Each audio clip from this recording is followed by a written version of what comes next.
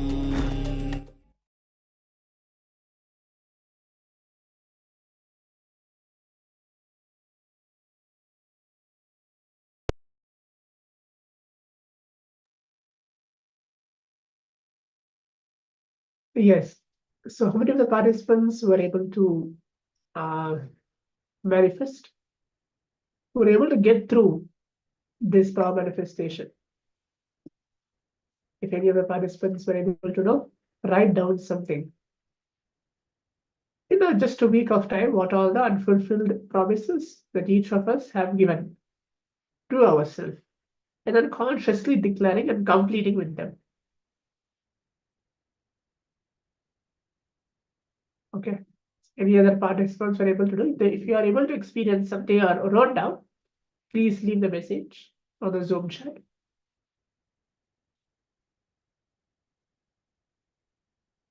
Okay. So now we're going to move on to a very special session.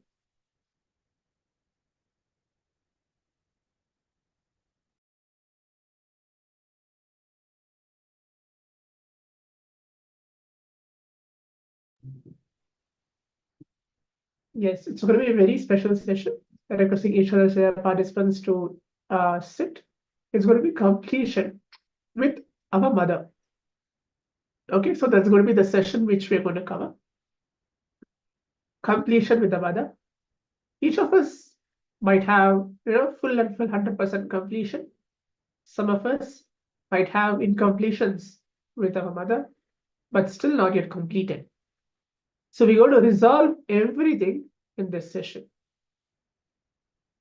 So that's going to be the session for today. But before that, we're going to be listening directly from the Supreme Court of Hinduism, just a very few minutes session on him. And then it's going to be a very powerful internalization exercise. We're going to keep it a little longer, but it's going to be a very powerful internalization exercise where you're going to hear directly from Swamiji how he has completed even an incarnation. Swamiji himself, who is an avatar of Paramashiva, has to complete with his mother to achieve the space of enlightenment. So that is the importance of completion with mother. So not only you're going to hear from me speaking, but in a few minutes, maybe after this session, before the internalization exercise itself, we're going to hear directly from Swamiji, where he is going to be telling how his story, with his experience, how his completion of mother happened. Now let's listen to the Satsang. All great things can start only with mother. Only with mother. See, all our identity, whether you are in a deep sleep or waking state or Kriya or Kriya-atita, we are all from mother and we go back to mother. It's only if the mother becomes active, you can get enlightened. Understand? Sadashiva is a state. Only mother holds the key. Sadashiva is a state, but only Devi, Adi Shakti, holds the key in her hip. Key is in the hip of the Adi Shakti. Only if she opens the door, you can experience Sadashiva. Sadashiva is only a space. It's only Adi Shakti who decides who will experience that space. Understand? Any incompletion you have with Cosmic Mother only. Because she is the source.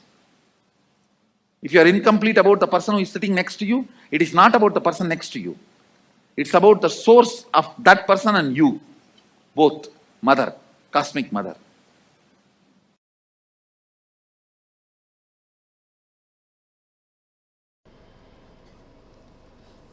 Understand your day-to-day habits, the way you respond, whether you get angry or you are always cool, what for you should get angry, what for what you react politely, how nasty you can get when you get angry, or when you are polite, how you behave, you are good, bad, all these habits.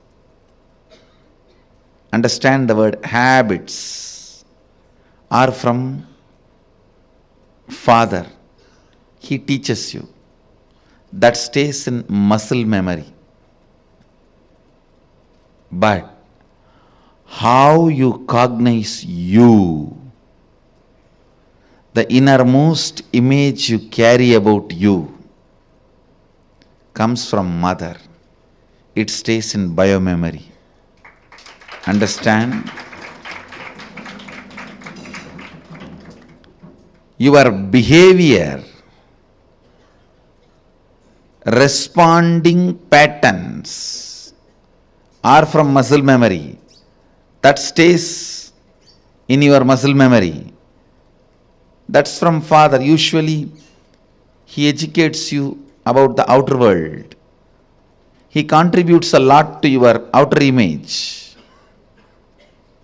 He contributes a lot to how you behave with the world, how you relate with the world, what you should and you should not, vidhi and nisheda, do's and don'ts.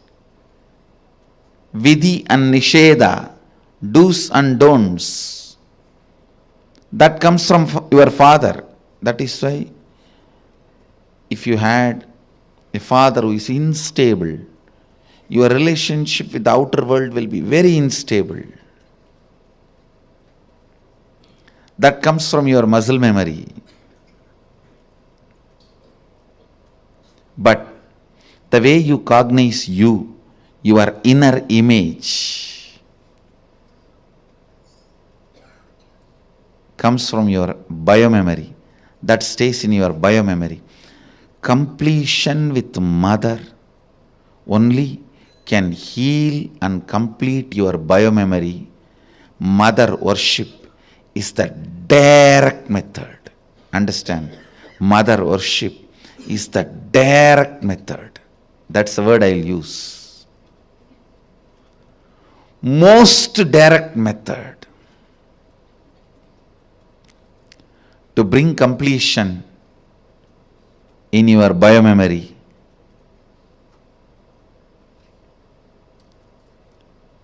The attitude, the bhava, which forms the basis for the way you connect with the life, with the world, the same attitude forms the basis for you to connect with yourself. Please understand. That is what we call karma in Vedic tradition. If you judge, you will be judged. Why, Because the basis with which you relate with the world, the same thing will be the basis with which you will relate with yourself. Don't think when it comes to others you can utter the strong words. When it comes to you, you can just be very cute and friendly. No. The strong words which you utter towards others will be the same strong words you will be uttering towards yourself. Listen. The strong words you utter towards others will be the same strong words you will be uttering towards yourself. The attitude you build towards others will be same. That's the same way you will be relating. That will be the basis for you to relate with yourself also.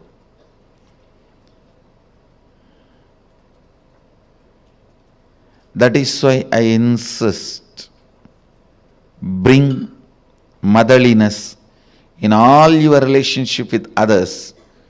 You will bring so much of motherliness in your relationship with yourself. You will be able to heal you.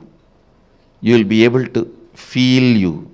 You will be able to be complete within yourself.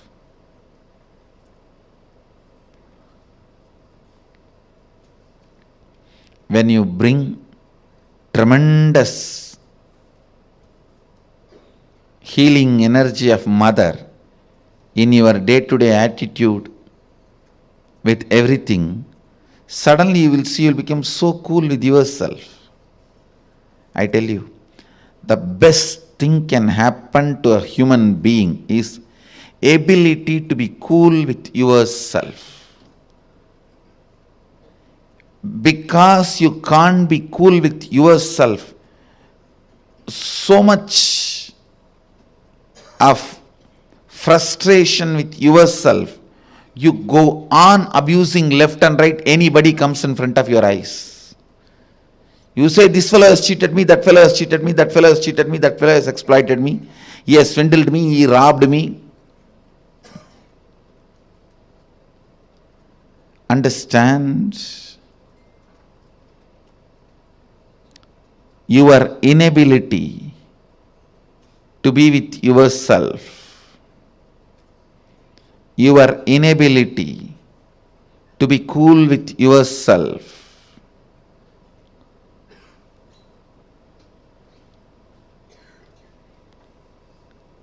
is the frustration in your system. I tell you,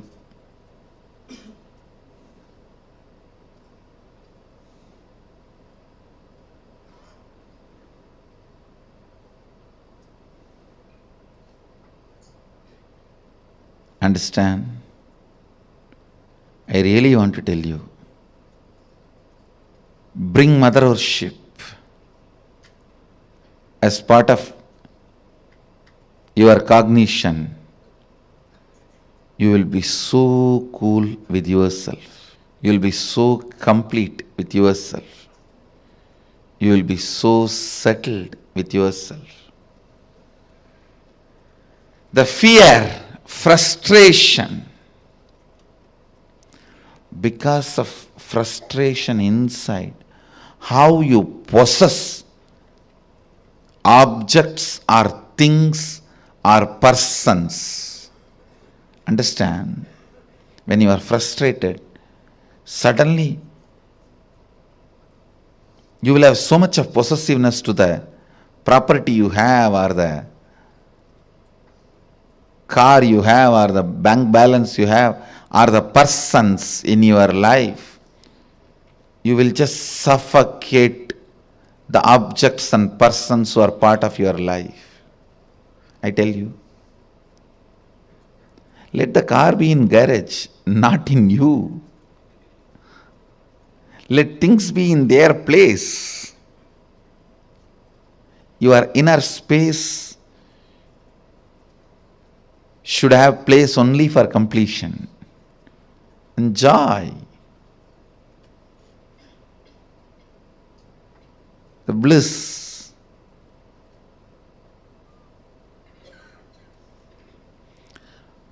The moment you start cognizing frustration with yourself, the first thing you do, then I don't have anything in the life. Come on, catch. Like an octopus. The wealth you have,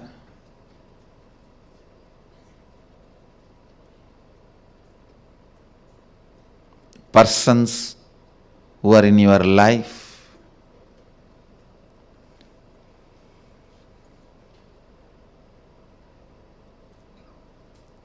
when that grabbing starts, understand, it feeds into your frustration. It doesn't heal your frustration. I've never seen anybody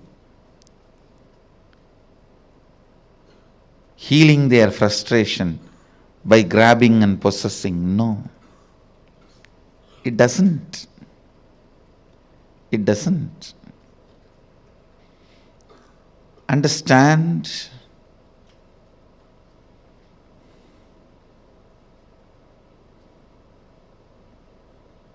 the mother energy, completion with mother, and connecting with life as mother, bringing motherliness in your every relationship, not only connecting with the source of life as mother,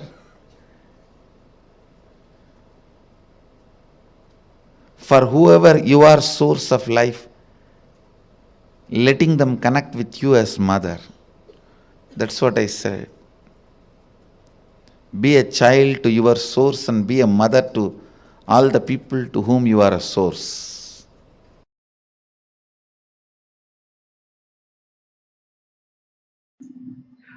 For example, love is related to your heart center. You may ask how. Around the world, in all the culture, in all the language, love and heart are used as synonymous.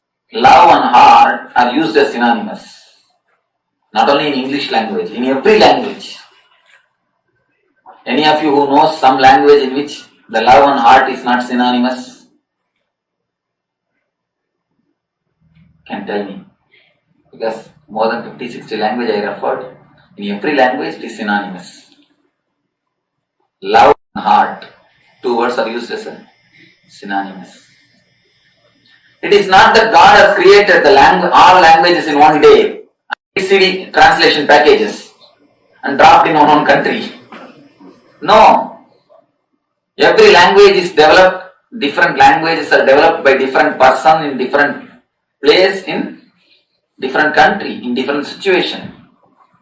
Then why love and the heart, these two words are synonymous in all the language, in all tradition?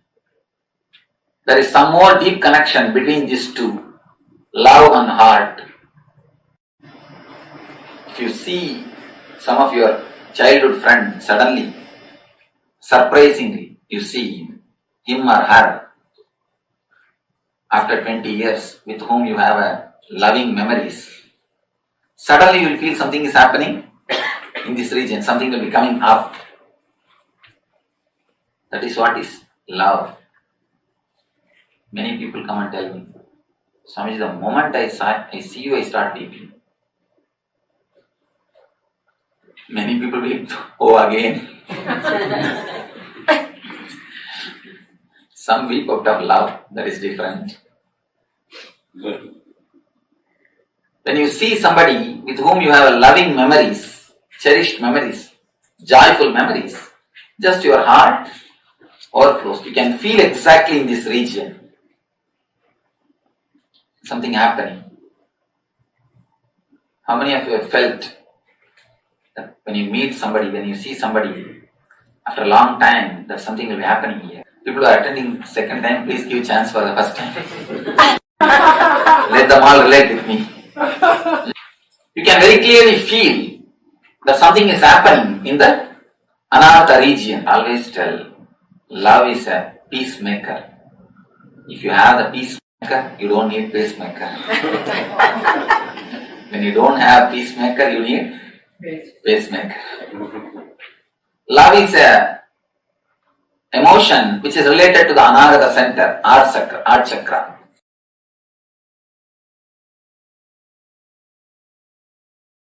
Any root pattern you carry can be destroyed just if you have a love for people. Decide to go on enriching everybody who is happening in your life. Decide Life is for others. It may be your father, mother, brother, sister, a person in the street, unknown co-passenger in the train, whoever is in your breathing space, life is for others. As long as you are stuck with your small problems, you will see poverty sitting on your head. As long as, I tell you, there are so many people, unfortunately, is not interested in looking to the truth. Vivekananda says very beautifully, when you think and understand life is for others, all the energies are showered on you. Wealth, knowledge, energy, everything.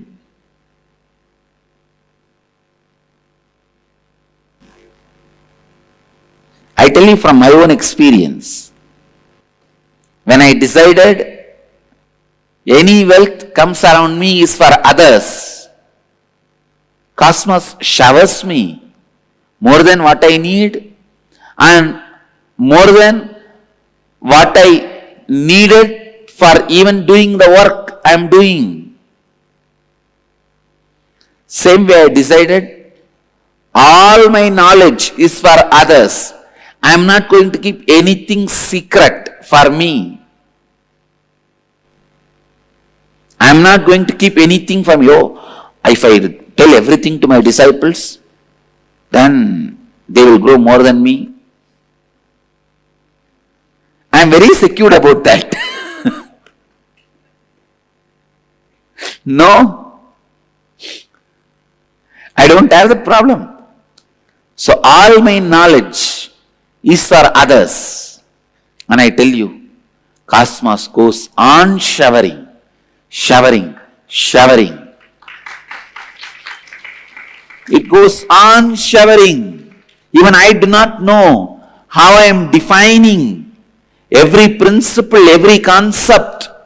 Just decide, life is for others. You will get back to the space you were in when you were born.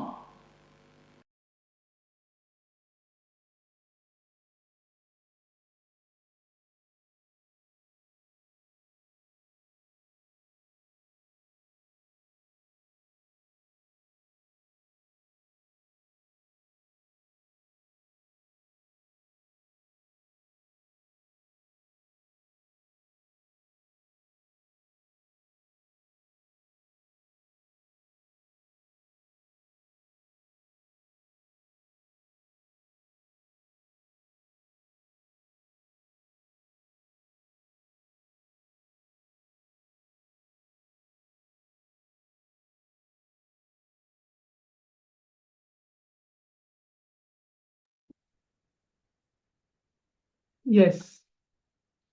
So how many of the participants were able to get along with the completion with Mother of how Swamiji has spoken? If you are telling yes, please leave a message yes. If you're still not able to understand and what actually Swamiji has spoken, you can ask for clarification as well. So now let's enter into the internalization exercise. Here Swamiji is beautifully telling from the life of the Supreme Order of Hinduism.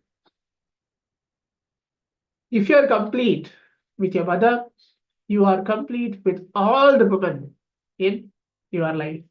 If you are not complete, something is seriously wrong. So, Swamiji actually shares on his biological mother, which is, Mother Manitya Lokanayakananda. Swamiji is telling, I will give you one simple example in my own life. My gurus will insist me on taking neem juice every day. I still remember once, these are Swamiji's own words. My guru, Raghupati Yogi, Yogananda Puri, did not even let me eat almost 5-6 days as a spiritual practice. Maybe it was 6th day. He did not give me food, and wherever he says I should not eat, my mother also won't give me food. My mother, and he was such a wonderful nexus. I should say, Swamiji said, my mother is such a sweet, compassionate person, but so dedicated to my enlightenment and the process my gurus were doing for me. So now what we're going to do is, before we enter into a very powerful internalization exercise, there's going to be 3 different satsangs. Very short, very nice, all are story-based from the Supreme Part of Hinduism. From the Supreme Part of Hinduism itself.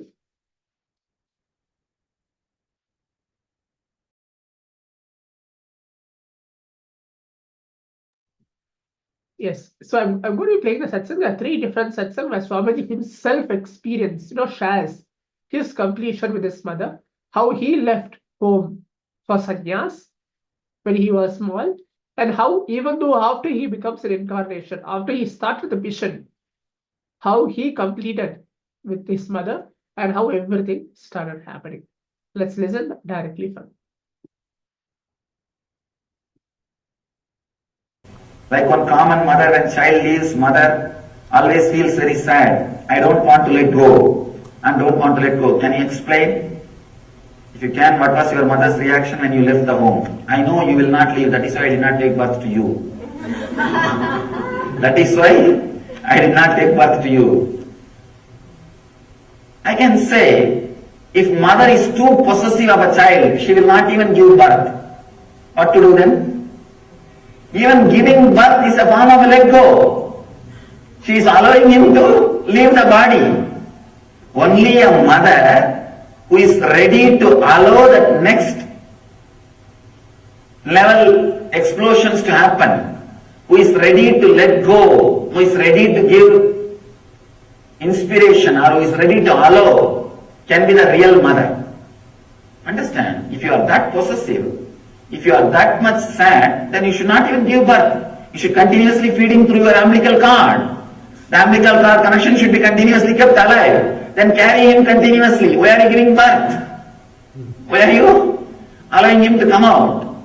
How? Physically, only when you allow him to come out after 9 months, he can grow.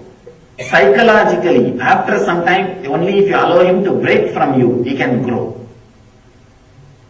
Physical disconnection is birth, and psychological disconnection is sannyas. Understand? In that way, I am very fortunate. When I went and told my mother, it was late night. Still I remember, late night, around 11 o'clock.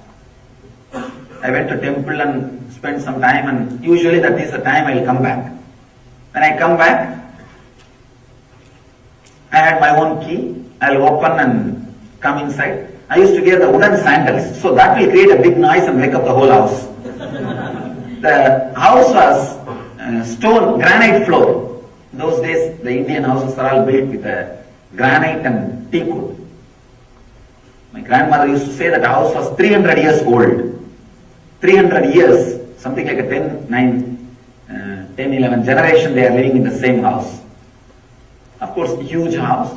Whenever I enter with that wooden sandals, it will make such a big sound, tatak, tatak, tatak, tatak. Then they will wake up. She will wake up and prepare my food, if I want to eat.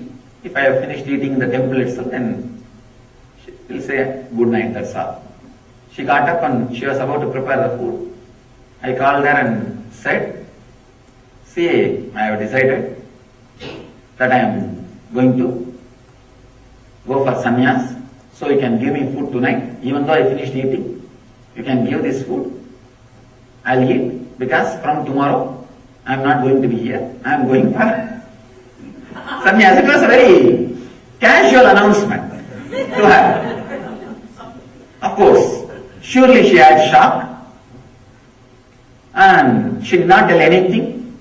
And another thing, important thing, all of them know from the beginning talking or convincing nothing will work with me. All they know is Before telling them, I'll be very clear. But when I say, it means it is going to be done. That's all. And she just started pouring. The tears are rolling from her eyes. I looked at her and asked, what do you mean? Do you mean to say that I should not go? She just moved her head saying no. No, I did not say that. All I think is, I'm crying because I am not able to control, accept, that's all. But I can't say you cannot go because she knows one day it will happen. The beauty is never said no, not only never said you cannot go. She told my father, he is telling that. My father started thinking that she shouted at me or she created some problem. That's why I am telling this. And my father said, why did you shout at him? Why did you create any problem? And you know how he is. And my mother said, no, I did not shout or anything. He just came and told directly. Then my father understood that the situation was not fight and anything. It was a straight, simple declaration. My father came to me and he sat and asked me. One funny thing, even in those days they used to call me as Swami. Even in those days the title was Swami. He asked me, what Swami, what you are telling? I heard that your mother was telling something. I said yes. And I was not worried or I was not emotional, I was not disturbed or anything. It was a simple conversation.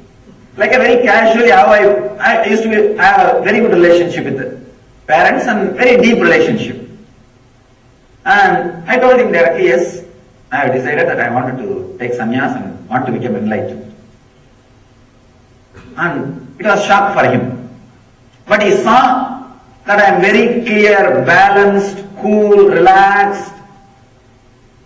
And he made only one statement. If you fall sick, just tell us that we want to take care of you. That's all.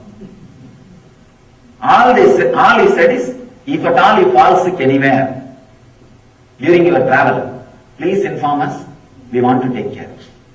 That is the only thing we want, nothing else, you do what you want. Never stood in between. Understand, only the pair, any relationship, when they are ready to allow the next phase, only then it's a healthy relationship.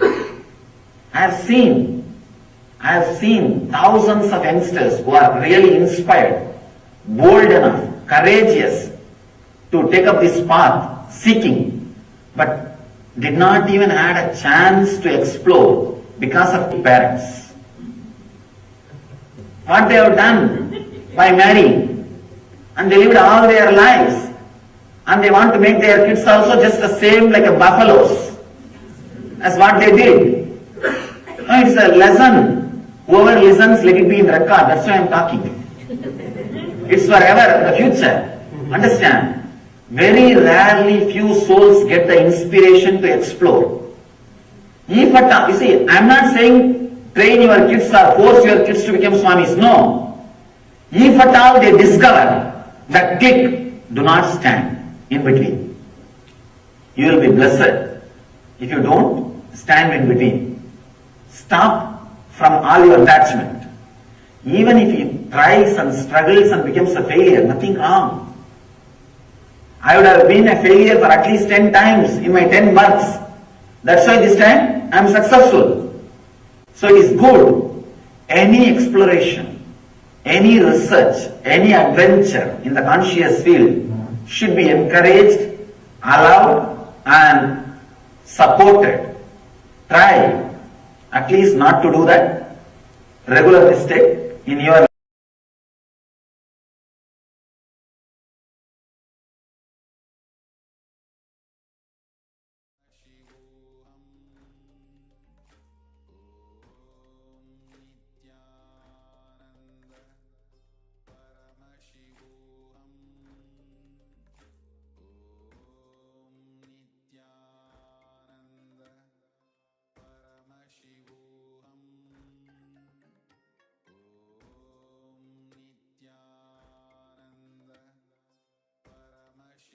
Understand, if you do not have a perfect, complete relationship with your father and mother, your whole life will be hell. Completion with parents is the basic thing you need to do.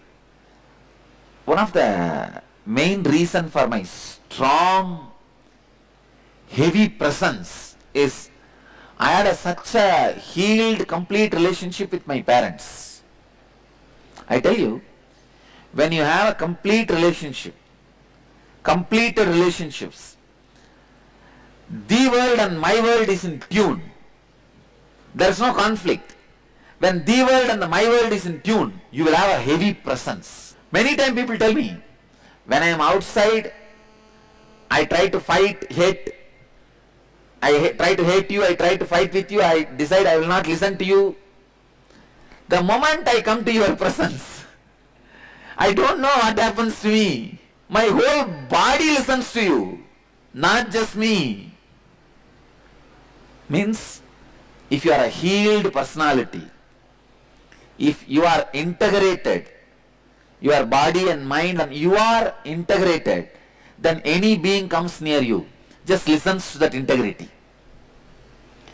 feels the fulfillment of that integrity. Okay. Good. You see, actually, completion is the way to make the whole world good. Now you feel whole world is good. Completion with your parents restores with life itself, understand. That's the most important. Because your experience in all relationships in your life is an extension of the experience you have in the relationship with your father and mother. The source relationship. See, when I was about to leave the house to become a sadhu, I was 17 and half. And one day night, it was a Wednesday, I remember. Just 2 days before, I think Monday night, I had the vision of Sharada Devi and Ramakrishna appearing in front of me. I fell at the feet of Ramakrishna and asked, give me sannyas. He said, she is the only expert in all that, why don't you ask her? Sharada Devi, showing Sharada Devi. I fell at her feet and asked her, give me sannyas. She put her hand on my head. Immediately I know that I am initiated. Both of them disappeared into me, into my body, walked into my body and disappeared. So this darshan has awakened the decision in me to become a sadhu. So Monday this darshan has happened. Wednesday I am telling my mother, I still remember, in the house, those days the traditional house, on the step, door step I am sitting, as usual, this posture only. I was telling, mother, I'll tell in Tamil and then translate. Amma, Samiyara Polan mudivu pannitan. I told in Tamil that I have decided to become a Swami, sadhu. My mother did not tell a single word. Usually she will be afraid to stand in front of me, so she was on the side and she just took the sari end and put it on the mouth, started crying, that's all. Covered her mouth and started crying. And I was just sitting and waiting. For a few minutes I waited. Then I looked and said, do you mean I should not go? In Tamil I asked. She just shook. No. I cannot stop, Swami, I know. But I am not able to tolerate, so I am crying. That's all she said. I cannot stop you, I know. I can't tell that to you, I know. But I am not able to handle, so I am crying. That's all she said. No other conversation. Then I just hugged her. I can see very clearly, before she took her body off, I moved out. I was very close to my mother. Not only in the mind, even physically I'll always be sitting on her lap. I'll always be sitting in the kitchen, on the table only, cooking table, pantry is there, that granite slab. I'll sit on the granite slab only and tell her some stories. I used to be very entertaining for her. If I'm in the house, I will always be with her only, in the kitchen only. Sitting in the kitchen talking to her, chatting with her. I learned cooking also from her. Because during wandering I have to cook and eat by myself. So I learned cooking. Very close to her. So I just held her, hugged her. I can see very clearly. Before she could feel that hug is complete, or before she moved her body out, she was still crying, I moved out. I tell you, after I realized my incarnation hood, I left 17 and a half. Around 6.5 years they do not know where I am. And I went to the north, walked, did my wandering, and in the Omkareshwar I realized my incarnation hood and mission, all that happened. And 2000, I came to south, near Kanchipuram, in a cave, in a place called Acharapakkam. Perumbakkam is the village. Amapakkam. Perumbakkam is Taluk, Amapakkam is the village. It's called Karadi Hills, where they take stones for carving deities. Still now, all the deities all over the world are carved, and the granite deity means the stone is from that hill only. That area, there is a huge quarry. When they quarry, they will leave a small caves, the man-made caves. So I was staying in one cave, and the quarry workers used to give me food. Every day they will give me one meal. I eat that and sleep in that cave. For 9 months I was living like that to settle down in the body. And when you quarry stone, natural ponds will be created. Artificial ponds means water will stand in that during the rain. That was my taking bath pond to take bath in the place called Karadimalai. Still the place is there. 9 months I lived there. That is the settling period. Once I settled in the body, went to that house where they used to stay. Suddenly they said, long before they sold this house and went away, they are not there in this house. I asked, where are they? They said, no, we don't know. The fellows who are staying there, they all, from the young age, I know them. They all have not even recognized me. They all have not even recognized me. Usually, my grandfather, my mother and all will entertain sadhus. Any sadhu comes, they will give food and give money and take care. So they thought I am also one more sadhu came. I was wearing kavi, and one more sadhu came to eat. And they said, if you want, we will give you food, but that how they vacated the house. I said, no, it's okay. I went away to temple. And in the temple I was sitting outside the Devi's shrine. And suddenly somebody came and put the food in front of me and said, Swami, you eat, and he went away. They went away. I did not bother who it is, and I started eating. In few minutes I saw my mother standing. Somebody went and told her, Swami is sitting in the temple, go and meet. She came and she was standing. She is afraid to talk to me. I saw through the side of the eyes and I recognized. She has become fat and her form has changed in the 6.5 years, all that. But I recognized it's her only. I just looked and smiled at her to give her confidence to come near me. And she came near. She said, Swami should come and eat in the house. I said, now I am a sadhu. If you give Purna Kumbha and receive me with proper way, with all the traditional respect, and do Pada Puja, I will come. She said, yes, she will do everything. And she went and organized everything. And that night I went there, and she received me with all the garland, Purna Kumbha and everything. After eating, I can see very clearly, I hugged her. After eating, this time, I did not move my body till she moved her body. That first hug, in which I left uncompleted, was completed only with this hug. I tell you, even if you are an incarnation, you have to complete with your mother. You have to complete with your mother. You can't afford mother having a wound. It was such a strong experience. I felt complete only then.